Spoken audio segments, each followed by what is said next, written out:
दुनिया रे जेते सफल लोक समस्ते किछि रूल रेगुलेशन को फॉलो करी सक्सेस पाइछंती। सफल होबा पई किछि नीति नियम विषय रे जानिबा दरकार।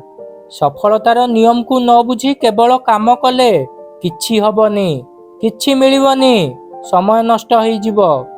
आज 7टी नियम विषय रे जानिबे। एही 7टी कथा को गुरुत्वर सह बुझिले जीवनर प्रत्येक क्षेत्र रे सफल हेबे।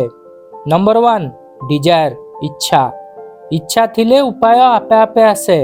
जदि गोटे काम करने को आपणकर आग्रह अच्छी, इच्छा अच्छी, से काम रे मन लगुछि, आपण सियोर सक्सेस हेबे। इच्छा विरुद्ध रे जाई जे कोनोसी काम करिवे सेथिरे विफल होबाटा सुनिश्चित। धरंतु आपणकर इच्छा अच्छी टीचर होबा पई, आपण जदि जबरदस्ती इच्छा विरुद्ध रे जाई मेडिकल एग्जाम देबे कोन हबो? फेल हेबे। अजथा टाइम एनर्जी नष्ट हबो, किछि लाभ पाइबेनी, सक्सेस मिलिबनी।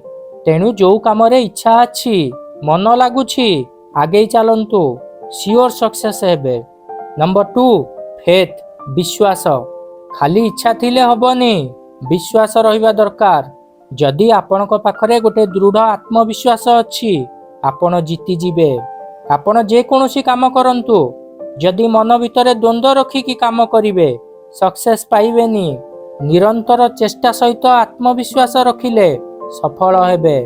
आपण जेमिति चिंता करिवे ता अनुसार रिजल्ट पाइबे।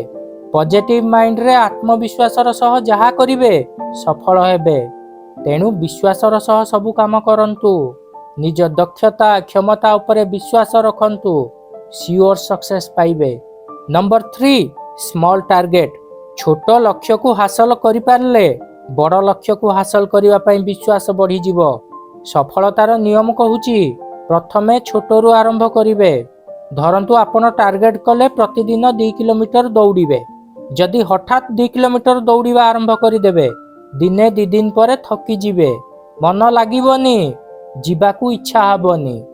मनीषर ब्रेन एभली गोटे जिनिस, सी बड़ परिवर्तन को हठात परिवर्तन को सहजरे ग्रहण करेनी। तेणु सबुबेले छोटरू आरंभ करिवे। प्रथम दिन हाफ किलोमीटर दौड़िबे, दिने 2 दिन कंटिन्यू करिवे, तापरे 1 किलोमीटर दौड़िबे, किछि दिन पर 2 किलोमीटर दौड़िबे। एमिति हेले अभ्यास रे परिणत होई जिवो, आउ असुविधा हबनी। तेणु प्रत्येक काम रे सफल होबा पई छोटरू आरंभ करंतु। नंबर 4 नॉलेज ज्ञान।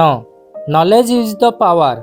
कौनसी विषय को भल भाबरे बुझिले, जानिले, ता विषय रे शिखिले आपण से काम रे मास्टर होई जिवे। सबु सफल लोकंक पाखरे गोटे पर्टिकुलर स्किल अछि, गोटे विषय उपरे भरपूर नॉलेज अछि, सेथि पई से माने सफल होइछंती। तेणु सक्सेस पाइबा को हेले जहा करिवे ताकू भल भाबरे बुझिवे। विदाउट नॉलेज आपण किछि करि परिबेनी। सफल होबा पछरे ज्ञानर भूमिका बड़ गुरुत्वपूर्ण। तेणु शिखिबारे केबे भी अवहेला करिवेनी। नंबर 5 हार्ड वर्क कठिन परिश्रम। कठिन परिश्रम सफलतार चाबिकाठी। जीवन रे जिए ठकीबो सी किछि पाइबनी। अलसुआ लोकंकु सफलता मिलेनी। तेणु परिश्रम करिबाकू केबे भी पछ घुंचा देबेनी। एतिकिरे हेई जीवो भाबिले किछि हबनी। जेते अधिक परिश्रम करिवे सेते भल फल पाइबे। सफलता सहजरे मिलेनी, ता पाई बहुत किछि त्याग करिबाकू पड़े। तेणु गोटे टार्गेट फिक्स करी सेही अनुसारे काम करंतु, कठिन परिश्रम करंतु, आपण आपणकर लक्ष्य स्थल रे पहुंची जिवे। Number 6 work in a right direction. ठीक दिगरे कार्य करंतु, आपणकर सबु परिश्रम वृथा होई जिवो जदि राइट डायरेक्शन रे काम न करिवे।